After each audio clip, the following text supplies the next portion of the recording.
Hello everyone, আসসালামু আলাইকুম। আরও একটা নতুন ভিডিও নিয়ে চলে আসলাম আপনাদের মাঝে। আজকের ভিডিওতে আমি শেয়ার করব আমরা পাবনায় যেখানে ছিলাম, মানে আমার ফুফাতো ভাইয়ের বাসা।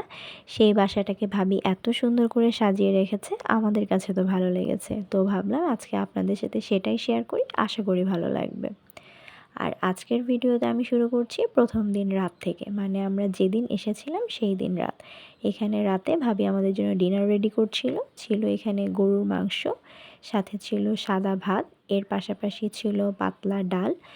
আর ভাবির হাতের খুবই মজাদার একটা করলা ভাজি করেছিল, যেটা আমাদের তো এত মজা লেগেছিল যে আমি কয়েকবার করে নিয়েছিলাম।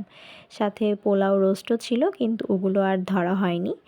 পরদিন সকালবেলা এখানে আমি যেহেতু আজকে বললাম একটা হোম ট্যুর শেয়ার করব, তো এই তো বাহিরের লুকটা যেহেতু আমি অলরেডি শেয়ার করেছি, তারপরেও আজকে আরও একবার দেখিয়ে দিলাম এই ভিডিওতে। খুবই সুন্দর নিরিবিলি একটা পরিবেশ, সেই সাথে এতটাই নিট অ্যান্ড ক্লিন ছিল আশপাশ, খুবই ভালো লাগছিল দেখে। তারপর সোজা উপরে চলে যাচ্ছিলাম, আর ভাবিরা যেহেতু সেকেন্ড ফ্লোরে থাকে তাই উঠতে একদমই কষ্ট হয়নি। আমরা তো খুবই ঝটপট করে উপরে চলে এসেছি। এসে প্রথমেই একটা বিশাল বড় ডাইনিং রুম ছিল, সাথে প্রথমেই ছিল 8 সিটের ডাইনিং টেবিল ঢুকতেই। আর ডাইনিংয়ের প্রত্যেকটা ওয়াল ভাবে খুব সুন্দর করে হালকা পাতলা ডেকোরেট করে রেখেছে। উপরে একটা সুন্দর ঝাড়বাতিও ছিল, সাথে দুই দিকে দুইটা ফ্যান ছিল। খুবই মিনিমাল জিনিস, বাট তারপরেও খুবই সুন্দর ছিমছাম, এটাই দেখতে বেশি ভালো লাগছিল। আর এই যে এখানে একটা বড় ডাবল ডোর ফ্রিজ ছিল, সাথে ফ্রিজের পাশে একটা পানির ফিল্টার রাখা ছিল। ফ্রিজের উপরেও আর্টিফিশিয়াল ফ্লাওয়ার রেখেছিল, মানে প্রত্যেকটা কর্নার প্রত্যেকটা জায়গায় খুব সুন্দর করে আর্টিফিশিয়াল ফ্লাওয়ার দিয়েছিল। সেই সাথে এই যে ওয়ালগুলাতে আর্টিফিশিয়াল গ্র্যাপ ছিল 3 কালারের। আর এইদিকে অপোজিট ওয়ালেও একটা বড় ওয়ালমেট ছিল, আর সামনে ছিল বড় একটা মনিটর যেখানে all time CC camera on থাকে। এই তো এদিকে ডাইনিংয়ের সামনেই বেসিন এরিয়াটা ছিল, আর বেসিন এরিয়াটাতেও খুব সুন্দর একদম ছিমছাম জিনিস ছিল। বড় একটা মিরর ছিল, সাথে ন্যাচারাল প্লাস আর্টিফিশিয়াল দুই ধরনের ফ্লাওয়ার প্ল্যান্ট ছিল। আর এই বড় মিররটায় ভাবলাম একটু নিজেরও একটু ভিডিও করে নিই। এই তো।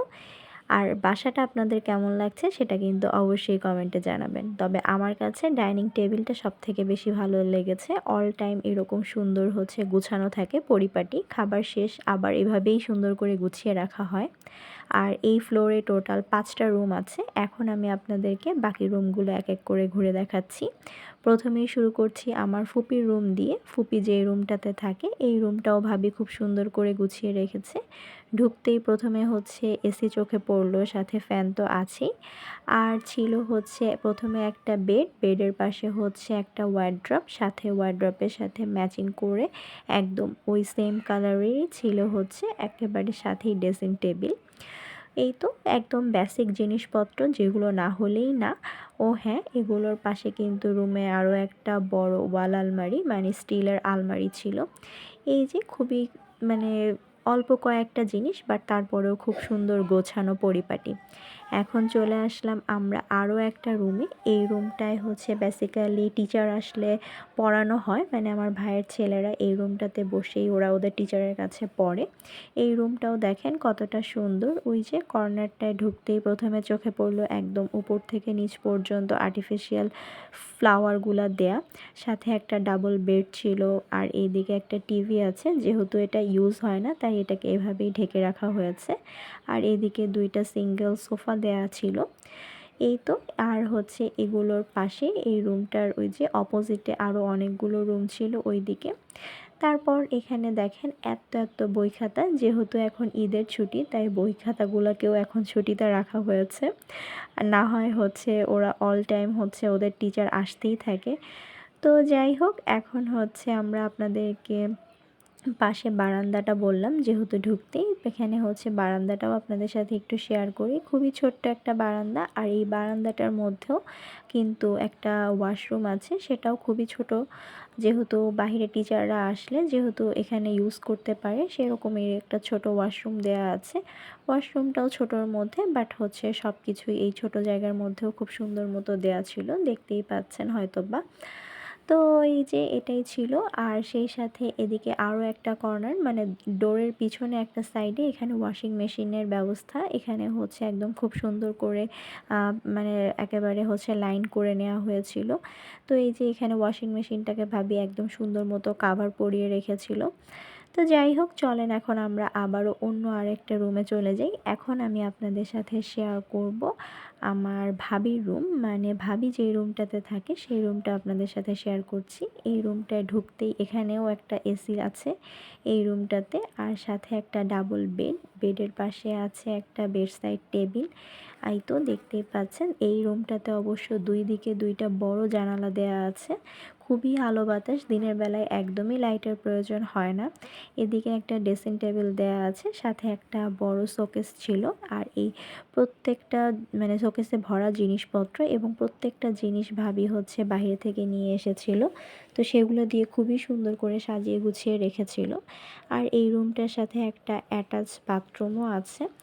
তো এই তো বাথরুমটাতেও একদম ছোটোখাটোও না, আবার খুব বেশি বড়ও না, বাট তারপরেও কিন্তু খুব সুন্দর। আমার কাছে সবথেকে ভালো লেগেছে যে জিনিসটা, সেটা হচ্ছে প্রত্যেকটা জায়গা খুবই সুন্দর, পরিষ্কার পরিচ্ছন্ন, মানে একদম ঝকঝক করছে, এইরকম মনে হচ্ছে একেবারে নতুন। তো এই তো যাই হোক, এখন আমি আপনাদের সাথে শেয়ার করছি এই বাসার ড্রয়িং রুমটা। ড্রয়িং রুমটায় ঢুকতেই প্রথমে দেখেন একদম হচ্ছে এই রুমটাতেও মানে চোখে পড়ছিল প্রত্যেকটা কর্নারে হচ্ছে আর্টিফিশিয়াল ফ্লাওয়ার, সেই সাথে একটা কর্নার র্যাক, যেটা আমরা ওই আগের রুমটাতেও দেখেছি, প্লাস এই ড্রয়িং রুমটাতেও দেখছি। এই যে এখানে হচ্ছে দুই দিকে দুইটা আর্টিফিশিয়াল বড় বড় হচ্ছে গাছ ছিল, আর সাথে একটা ছোট্ট শোকেস টাইপের ছিল, যেখানে আমার ভাইয়ের ছেলেদের ছোটোবেলার যত খেলনা ছিল সবগুলো হচ্ছে ভাবি খুব সুন্দর করে গুছিয়ে রেখেছিল। সাথে এদিকে টিভি প্লাস টিভি ক্যাবিনেট ছিল। এই তো একদমই বললাম প্রত্যেকটা রুমে খুবই কমন মানে নর্মাল জিনিসপত্র, কিন্তু সব থেকে ভালো লেগেছে খুবই সুন্দর গুছানো। এই রুমের সাথেও একটা বড় বারান্দা আছে, সেদিকে আর নাই বা গেলাম। যাই হোক, এখন খাবার দাবার খাওয়ার পালা। রুম ট্যুর তো হলো, এখন খাবো পাবনার স্পেশাল ফুচকা। আমাদের জন্য এখন ফুচকা আনা হয়েছে, এখন আমরা সবাই মিলে একসাথে বসে ফুচকা খাবো। সেই সাথে দেখেন এতগুলো ফুচকাতে মানে টকের জন্য চামচও দেওয়া হয়েছে। সবাই মিলে একসাথে খেয়ে দেখব পাবনার ফুচকাটা কেমন। আপনারা যদি কেউ পাবনার মানে দেখে থাকেন আজকের ভিডিওটা, প্লিজ কমেন্ট করে জানাবেন। আর সেই সাথে আমার আজকের ভিডিওটা কেমন লেগেছে সেটা কিন্তু জানাতে একদমই ভুলবেন না। সব শেষে ভাবির হাতের স্পেশাল চা দিয়ে আজকের ভিডিওটা শেষ করছি। চা তো একদমই মিস করা যাবে না, যেই কয়দিন ছিলাম প্রতিদিন 2 বেলা করে চা খেয়েছি, অনেক মজার। এটাই ছিল আজকের ভিডিও। আল্লাহ হাফেজ।